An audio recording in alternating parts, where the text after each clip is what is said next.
ইনকিলাব মঞ্চ নেতা শহীদ শরীফ ওসমান হাদির হত্যাকারী প্রধান আসামি ফয়সাল করিম মাসুদ ও তার সহযোগী আলমগীর শেখকে ভারতে পালিয়ে যেতে সহায়তাকারী দুই ব্যক্তিকে শনাক্ত করেছে পুলিশ। তাদের নিরাপদে সীমান্ত পার করে দেওয়ার একটি সুপরিকল্পিত নেটওয়ার্কের তথ্য পেয়েছে আইন শৃঙ্খলা রক্ষকের বাহিনী। তদন্ত সংশ্লিষ্ট সূত্র জানিয়েছে, হত্যাকারীদের পালানোর ভূমিকায় ছিলেন ঢাকা মহানগর উত্তর যুবলীগের সাংগঠনিক সম্পাদক ও মিরপুর এলাকার সাবেক ওয়ার্ড কাউন্সিলর তাইজুল ইসলাম চৌধুরী ওরফে বাপ্পি, আর তাকে সহযোগিতা করেছে তার ভগ্নিপতি আমিনুল ইসলাম। এরই মধ্যে আমিনুল ইসলামকে গ্রেফতার করেছে ডিবি। এ নিয়ে এখন পর্যন্ত পুলিশ ও র্যাবের হাতে গ্রেফতার হয়েছে 11 জন। তদন্তে প্রাপ্ত তথ্য অনুযায়ী ঘটনার রাতে ফয়সাল ও আলমগীর ঢাকা ছাড়েন।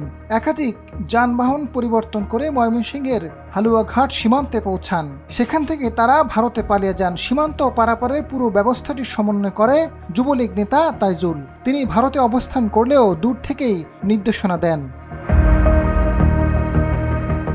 জানা গেছে, শহীদ হাদিকে গুলি করার কিছুক্ষণ পর সাবেক কাউন্সিলর তাইজুল তার ভগ্নিপতি আমিনুলকে ফোন করেন। জানান তিনি ভারত থেকে ফিলিপকে ফোনে পাচ্ছেন না। দুই ব্যক্তিকে রাতের মধ্যেই সীমান্ত পার করতে হবে। এরপর আমিনুল ফিলিপের সঙ্গে ফোনে যোগাযোগ স্থাপন করে তাইজুলের বার্তা পৌঁছান। তারপর বিষয়টি তাইজুলকে জানান। তাইজুলের নির্দেশনায় আমিনুল তাৎক্ষণিকভাবে ফিলিপকে 5,000 টাকা পাঠান।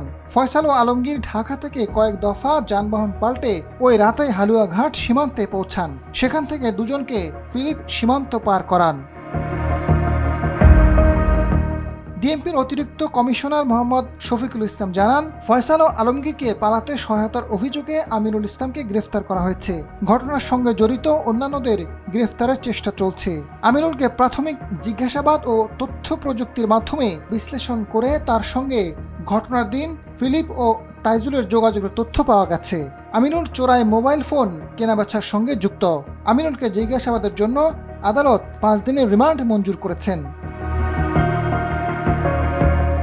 আজাদ ফারুক, সময়ের আলো।